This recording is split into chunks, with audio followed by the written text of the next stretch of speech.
से इसमें हमारा जो यहाँ विधानसभा राजगीर है, नालंदा है, उसके साथी तो थे ही, बिहार के अन्य कोने से भी सब लोग आए थे। और ये सम्मेलन हम लोगों ने इसलिए किया है कि आप जानते हैं कि हम लोग अब चुनाव में लगे हुए और 2025 में चुनाव सितंबर, अक्टूबर, नवंबर के महीने में होगा। तो चुनाव में हम लोग पूरी मजबूती से उतरे हैं और हम लोग का लक्ष्य है कि हमारे जितने भी उम्मीदवार मजबूत साथी हैं सब चुनाव में लड़ें और लड़ें जीतने के लिए। जीत करके हम लोग अपनी सरकार बिहार में बनाएं। सर, नीतीश जी का एक बयान आया है कि जो पहले महिलाएं कपड़े नहीं पहनती थी, ये सियासी उछाल आया है बयान पर। देखिए, इससे बड़ा दुर्भाग्य और क्या होगा। नीतीश बाबू के साथ हम भी इतने वर्ष तक काम किए। नीतीश बाबू का जो एक व्यक्तित्व था, उनकी जो पहचान थी, उनके जो उद्गार मुंह से निकलते थे वही थे। अब मैंने एक बार नहीं कई बार, और आज तो मैंने मंच पर कहा कि नीतीश बाबू के नियंत्रण में कुछ नहीं है बिहार में, इसलिए उनके मन में जो कुछ आ रहा है बोले जा रहे हैं। अब जिस प्रकार का बयान उन्होंने दिया है, भाई नारी शक्ति, आप जरा समझिए, भाई हम नारी शक्ति की तो पहचान पहले से ही है। और जिस प्रकार का वो कह रहे हैं, अब वो अगर वो नॉर्मल जिसको हम कहते हैं ना, नीतीश बाबू रहते थे जिनको हम लोग जानते थे, बयान देते क्या? तो देखिए, ये तो बिहार का इतना बड़ा दुर्भाग्य है जी। एनडीए के लोगों से पूछिए ना कि और क्या बिहार की दुर्गति कराना चाह रहे हैं। बिहार में कोई मुख्यमंत्री है ही नहीं। सर, नारी शक्तिकरण की सर बात करते हैं। बिहार में मुख्यमंत्री होते अगर तो ये नौबत होती क्या? अब मुख्यमंत्री बिल्कुल होशो हवास में नहीं है। तो अगर प्रदेश का मुखिया की स्थिति ये हो जाएगी जी, तो भगवान कितनी देर तक मदद करेंगे बिहार को? तो ये जो एनडीए के नेता हैं उनको ना सोचना चाहिए। माने इससे बड़ा दुर्भाग्य क्या होगा?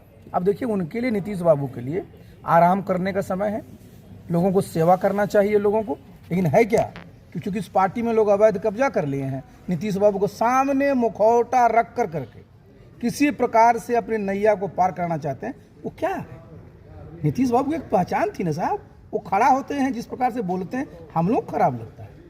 जो बिहार के लोग बिहार के बाहर रहते होंगे, सुनते होंगे बिहार का लोग किस प्रकार से बिहारियों का लोग मजाक करते होंगे, इसलिए बहुत ही दुखद है। सर, शराबबंदी लागू है बिहार में, उसके बावजूद भी जो है प्रशासन जो है शराब को छुपाती है और बेचती है। कल 4 एसआई जो है उनको गिरफ्तार किया गया है सुल्तानगंज में। देखिए, ये एक्चुअली होता क्या है कि प्रशासन में और कहीं भी जिद कोई अच्छी चीज़ नहीं होती। अब नीतीश बाबू के मन में कौन डाल दिया कि शराबबंदी अगर लागू कर दीजिएगा तो आप बिल्कुल गांधी जी के बाद दूसरा आप ही का नाम होगा। देखिए, आप बिहार में जननायक कर्पूरी जी भी बिहार के मुख्यमंत्री रहे, उन्होंने भी शराबबंदी लागू किया था।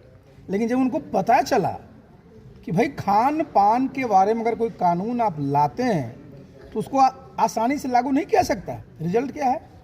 आज आप जान रहे हैं कि सरकार का 25,000 करोड़ से ज़्यादा का नुकसान है। अवैध शराब धड़ल्ले से बिक रहा है, जिसकी आप चर्चा आप कर रहे हैं। और पूरा का पूरा पुलिस प्रशासन कौन काम में लगा दिया सरकार ने?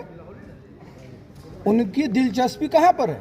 क्योंकि सरकार भी उनको फोकस में कहाँ रखती है? सिर्फ शराबबंदी को लागू करने के लिए।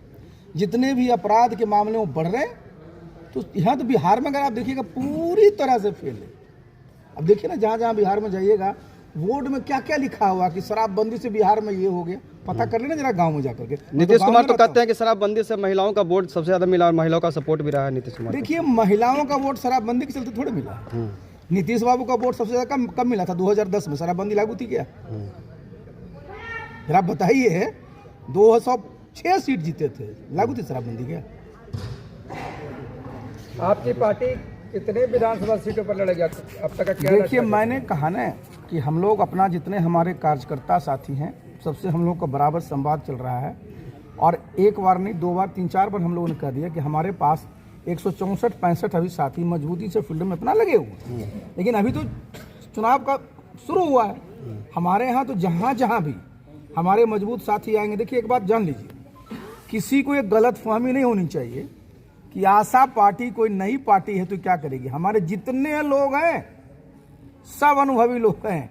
किसी को 20 साल का अनुभव है, किसी को 30 साल। मैं तो आपके सामने हूँ, मेरे सामने जो है सार्वजनिक जीवन का 43 साल का अनुभव है, सरकार चलाने का अनुभव है, पार्टी संगठन चलाने का अनुभव है। तो हमारी पार्टी में मजबूत साथी लोग हैं।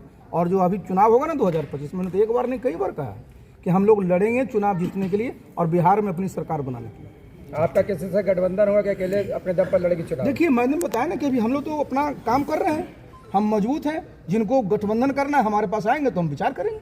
लड़ सकते हैं गठबंधन में भी? भाई आएंगे तो ना विचार करेंगे हम अपना। आपका मन है कि आई पर राज कर लेंगे? देखिए मैं बताता हूं। एक बार नहीं, मैंने कई बार कहा है, बिहार में हम किन्हीं को भी नापसंद नहीं करते हैं। सब बिहारी है ना, सब बिहार का मान सम्मान बढ़ाएंगे।